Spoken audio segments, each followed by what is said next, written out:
Welcome to Legacy of History, where the past illuminates the present and ancient voices whisper truths that still shape our modern world. Together, we will travel through the corridors of time, where every story we uncover reveals the extraordinary journey of human civilization. Today, we began an epic journey that will transport us to the very cradle of everything we call civilization, Mesopotamia, the land between two rivers. From the marshlands of ancient Iraq to the towering ziggurats that touch the heavens. From the world's first cities to the birth of writing itself, this is the story of humanity's greatest transformation. As we travel through the corridors of time together, we'll witness the rise and fall of empires, walk with kings and common people alike, and discover how innovations, born 5,000 years ago, still govern the rhythm of our daily lives. This is Legacy of History's complete journey through Mesopotamian civilization, the foundation upon which all human achievement was built. Long before empires stretched across deserts, before kings built palaces adorned with gold and lapis lazuli, and even before scribes began to etch stories onto tablets of clay, there was silence, vast and deep, interrupted only by whispers of wind across empty plains. This was Mesopotamia, the land between rivers. Nestled quietly between the Tigris and Euphrates, here in the heart of what would one day become Iraq, southeastern Turkey, eastern Syria, and southwestern Iran. Here, the world held its breath, waiting patiently beneath an endless sky gently shaped by slow-moving waters. But this is not a story of gentle beginnings. 10,000 years before Christ, the world was ending. Across the lands that would become Turkey, Syria, and Iran, a catastrophic climate collapse was turning paradise into wasteland. Grasslands that had sustained human communities for millennia withered in a single generation. Rivers that had flowed since time immemorial simply vanished. Entire sophisticated societies, peoples who understood astronomy and agriculture, found themselves facing extinction as the green world turned to dust. The survivors faced an impossible choice: perish with their dying lands, or flee toward the only waters that refused to surrender, two mighty rivers flowing through the heart of what would become Iraq. Between the Tigris and Euphrates lay something that defied human habitation, a vast maze of wetlands stretching from modern Baghdad to the Persian Gulf. Not the fertile fields of legend, but shifting marshes, seasonal floods, and waterways that changed course like living things.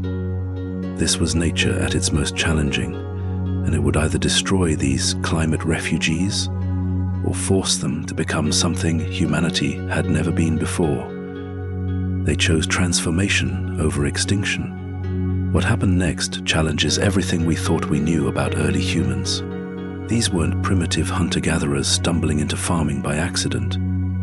Working in the impossible wetlands of ancient Iraq, they became master agriculturalists, practicing what can only be called genetic engineering. 8,000 years before the term existed. Wild einkorn wheat produces seeds barely larger than rice grains, bitter and almost inedible. Yet within 2 millennia, these early farmers transformed it into the large, sweet grains that would feed civilizations. They created the modern onion by crossing wild plants that nature never intended to combine. They developed date palms through techniques requiring an understanding of plant heredity that shouldn't have existed for millennia. Agriculture wasn't discovered in Mesopotamia, it was invented with the precision of master craftsmen reshaping the very building blocks of life itself. But the rivers themselves demanded something unprecedented. The Euphrates could rise 12 feet in a single day when mountain snows melted in distant Turkey. The Tigris could change course overnight, destroying months of careful work in a matter of hours. To survive between these liquid giants, scattered families across the Iraqi landscape had to attempt something revolutionary. Cooperation on a massive scale, They built canal networks spanning hundreds of miles from the Syrian border to the Persian Gulf. Not simple ditches, but sophisticated engineering projects requiring thousands of workers, coordinating across territories they'd never seen. They developed the world's first legal systems, not from royal decree, but from the practical necessity of sharing water fairly among communities, separated by days of travel through the marshlands. The transformation was extraordinary. Within centuries, wetlands that should have been uninhabitable became the foundation for humanity's first cities. There was around this time, nearly 6,000 years ago, that true cities began to rise from the fertile earth of southern Mesopotamia. Among these early marvels was Uruk, a city whose name would echo across millennia. Here, humanity took one of its most remarkable leaps forward.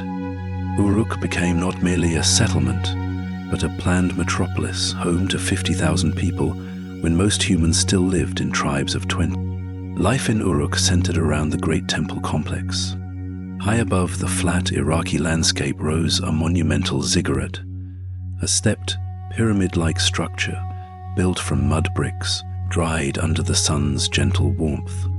The ziggurat, dedicated to Anu, the sky god, and Inanna, the goddess of love and fertility, stood as both spiritual heart and civic hub, its golden form visible for miles across the plain.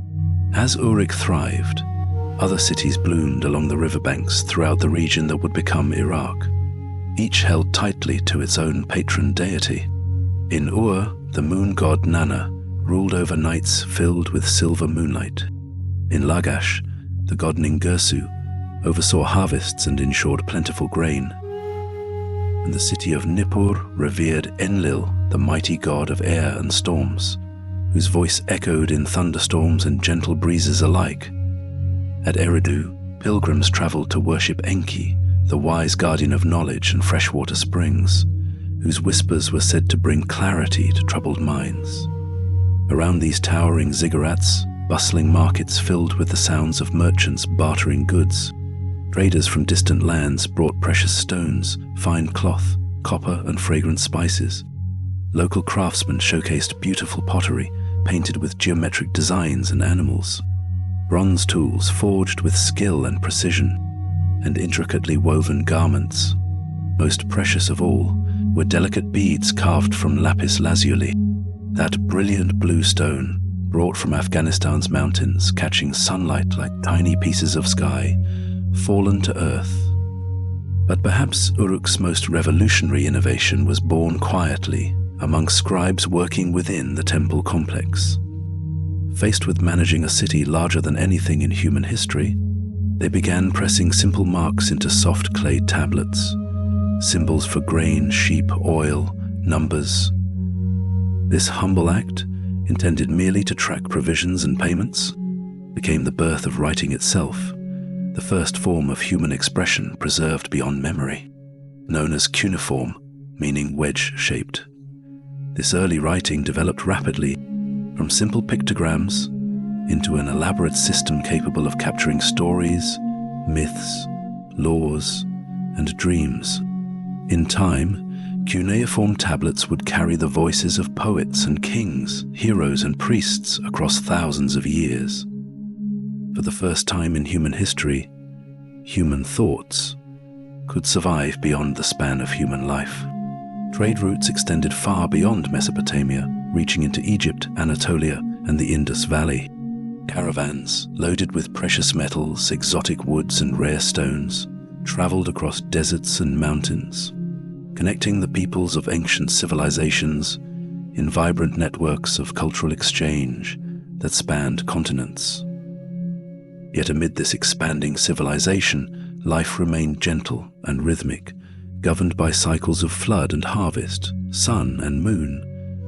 The gods were ever present, whispered to in prayers beneath star-hilled skies. On warm evenings beneath the Iraqi sky ablaze with starlight, melodies drifted gently through the air. Harps, flutes, and lyres, carved from local wood or ivory, echoed softly, telling stories without words, tales of gods, heroes, love, and the passage of time. Around evening fires, elders spoke tales of creation, adventure, and heroism, passing knowledge from generation to generation. Foremost among these early legends was the story of Gilgamesh, king of Uruk, whose life blended history, myth, and poetry. Gilgamesh, described as 2/3 god and 1/3 human, embodied the dreams and fears of his people. In the tale, he journeyed across distant lands, seeking immortality, but ultimately discovering the beauty in life's fragility and the quiet joy of simple human companionship. Though Gilgamesh's quest for eternal life remained unfulfilled, the story itself achieved immortality, etched in cuneiform onto clay tablets, preserved across millennia. These weren't just stories. They were humanity's first preserved thoughts about what it means to be human, tablets that still speak to us across 5,000 years. And so, under the soft glow of moonlight, beneath the gaze of constellations that had guided humanity since time immemorial, the people of Mesopotamia slept peacefully in their homes built of sun-dried bricks. They knew the dawn would come, bringing with it another day of gentle progress, quiet discoveries, and dreams that stretched far beyond their horizons. Little did they know, their humble settlements and simple innovations would become the foundations of all civilizations yet to rise. Between two rivers in the heart of ancient Iraq, climate refugees who should have perished instead planted the seeds of everything we call civilization. Cities, writing, law, literature, mathematics, astronomy, all born from the necessity of cooperation in an impossible place. They proved something that echoes still across the millennia. When humans choose cooperation over conflict, when they transform challenge into opportunity, there is no environment too hostile, no obstacle too great, no dream too ambitious to achieve. Under the eternal stars of Mesopotamia, these ancient pioneers rested peacefully, unaware their patient innovations would echo across time, shaping cultures yet unborn. Tomorrow would bring new cities, new discoveries, and the slow, patient work of building humanity's future. But tonight, between two rivers, in the wetlands of ancient Iraq, civilization itself had taken its first gentle breath. The foundations were laid. The story had begun, and history would never be the same.